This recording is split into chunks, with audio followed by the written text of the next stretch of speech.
video of web development with Flask. My name is Ronak Vyas and this video is a collaboration with Programming Knowledge. So in this previous videos, around 10 videos, we saw how we can create a fully featured web app using Python and Flask. We started with developing or talking about the Flask basics, and then we jumped into user authentication using Flask, how we can add a user, make a user sign up and log in, handle user sessions. And then we jumped to creating, deleting, and updating posts or workouts in Python and Flask. And we ended with how we can add a few more features called such as Flash and pagination. In the final video, now that our website or web app is completely fully built, a very minimalistic web app, but enough which performs all the basic features.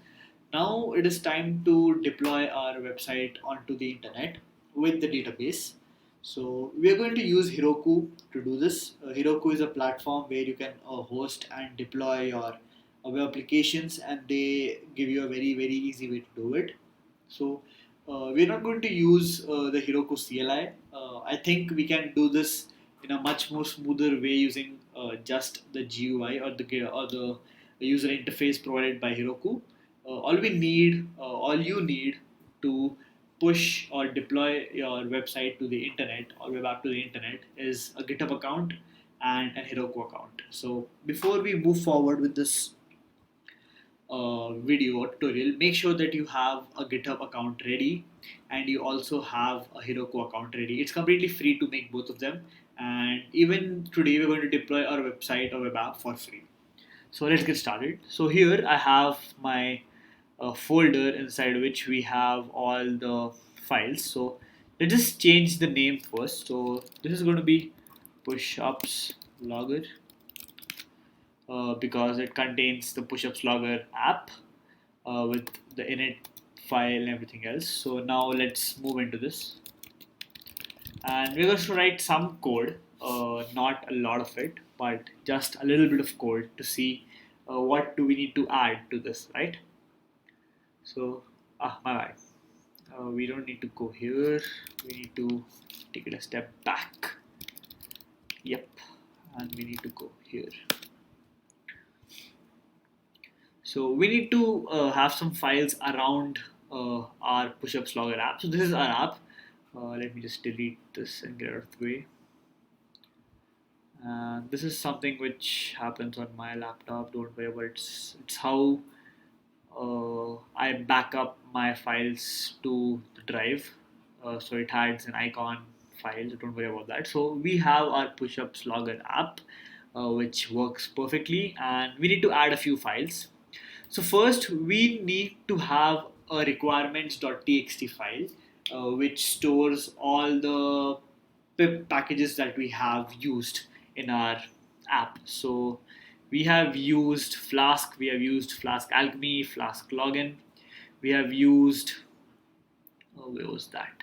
Work security, I don't know how to pronounce that, but this dot security. So we have used so many packages, and we need to have requirements.txt so that we can tell Heroku that before you start the application, you need to download these packages and then start the application. So usually what you do or what people do is they use something called a pip freeze, and that saves all the names of all the packages that you have in that environment. If you have a virtual environment, then all the packages inside the virtual environment into that requirements.txt file. But I usually don't use that for small projects, so I'll show you something better. So this is open source, completely open source. It has an Apache license, so please go through that. And this guy made this project called as piprex, so it generates the txt file for any project based on the imports, which is exactly what we want. And very easy to install. Pip install piprex and you're good to go. And he also talks about why not pip freeze. So pip freeze only saves the packages that are installed with pip install in your environment. It saves all the packages in the environment, including the ones that you don't use in your current project. That is a problem. And sometimes we need to just create this without installing modules, right?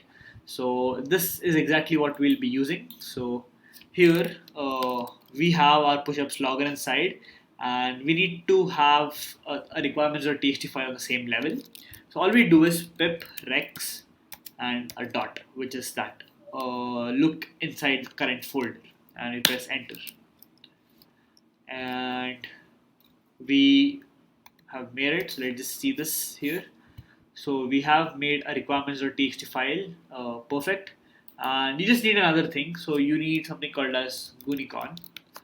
So we just need this. It's a web server gateway interface server module which you need when you're hosting websites. So all you have to do is just do pip3 or pip install Gunicon. You'll have it, and then just add it here just to make sure that it's there. And yeah, now that we have finished our requirements.txt file, we just need another file which is called as a proc file. So let me just write the file. Oh, I misspelled it, my bad. It's proc file. So as you can see, we already has the Heroku symbol right here. So the proc file is how the project knows, or how Heroku knows that what it needs to do with the project. So let me just show you what we have. So web Gunicon app. So I'll just tell you what all of this is about.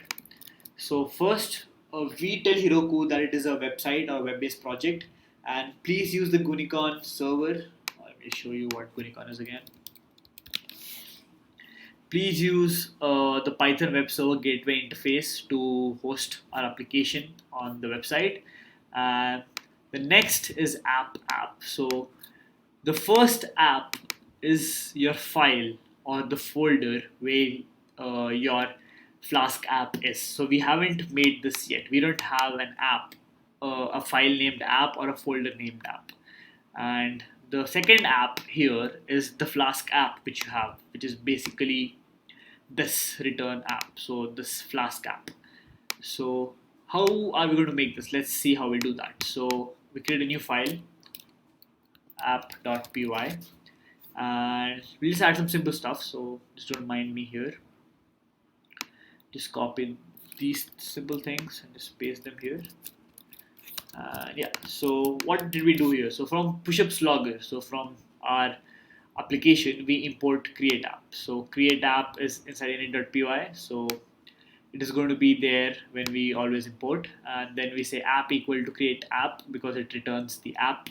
And if name equal to main, we run our application. So we have a place or a file where we can actually run our applications from, which we need to direct this to Heroku. That's it. So we can use Flask run, and we can use environment variables and export the path, but this is a much easier way to do it.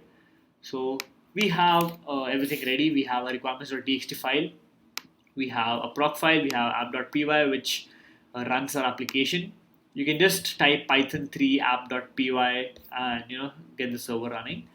Now that you have done, and now that we are ready with all of this, all you need to do is just push all of this to your GitHub repository. So I already have one here. The link in the description as well.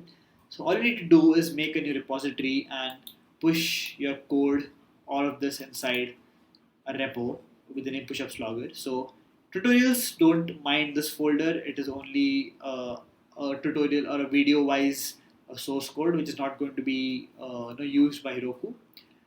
But everything else is the same. So license is just an MIT license for this. Icon is something I need to delete. Let me just do it right now. I don't have to look at it every single time. Yeah, just a second, guys. And yeah, so we have a readme, we have app.py, which is the same as we did. We have a requirements, we have pushups logger, which has everything which we have made. And now that you have this here, we are all ready to go and deploy a website. And we can do this in like really simple steps. So first, as I said, create your own Heroku account and go to the dashboard /apps. So I just have one app running since a month or so. So we'll create a new app. So go to new, go to create new app, give it a name. So let's see if pushups logger is available. So it's not. So let's go to Pups Logger. Uh, Please choose a better name than I did. I'm really sorry, but Pups Logger it is. And let's say create app. Now your app is created and you need a way to deploy it. So as you can see, we can connect our GitHub account to it. So since I'm already logged in, I just click on GitHub and it connects my account here. But it'll just have you log into your GitHub and authorize GitHub and Heroku just to make sure that there's nothing in between. And enter your repository name. So my repository name is pushups logger. So pushups logger and I search and here it is, and all I have to do is just type connect and wait for this to connect. Now we have some options here, so something called as automatic deploys.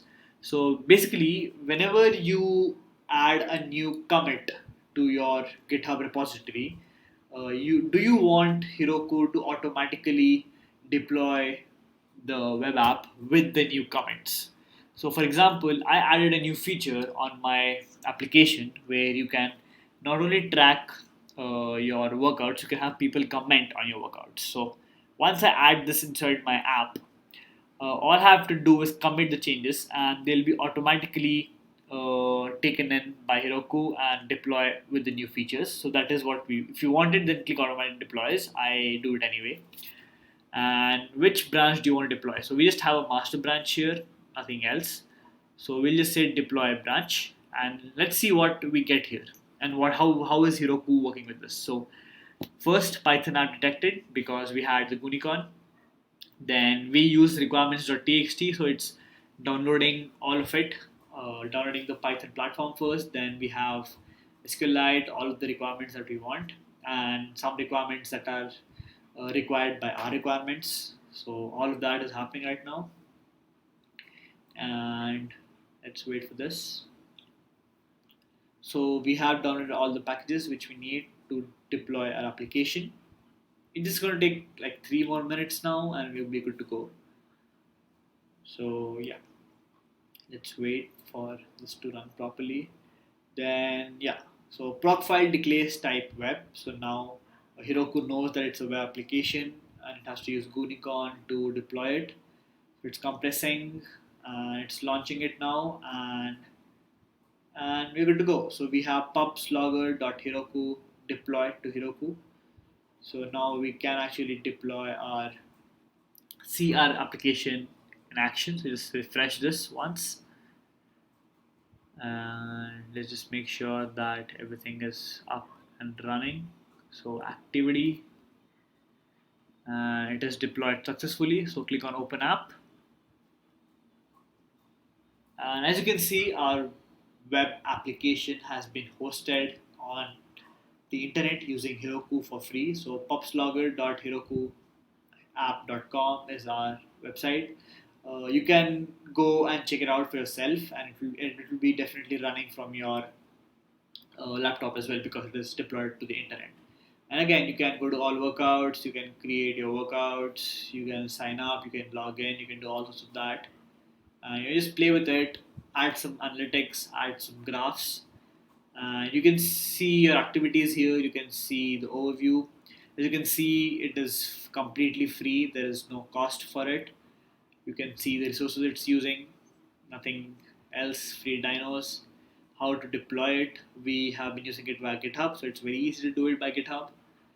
And yeah, so this is how you can deploy your application on the internet using Heroku. All you need to do is have a GitHub account, push your files and your folders inside a repository, then make sure it has app.py to locate the app, requirements.txt and a proc file, and then you need a Heroku account where you just go to the dashboard, go to create new app and then follow the steps and your app will be ready.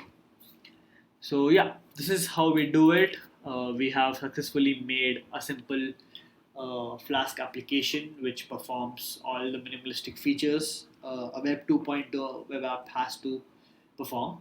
And the next set of playlists and tutorials will talk about how we can create a REST API, only a REST API using Python Flask.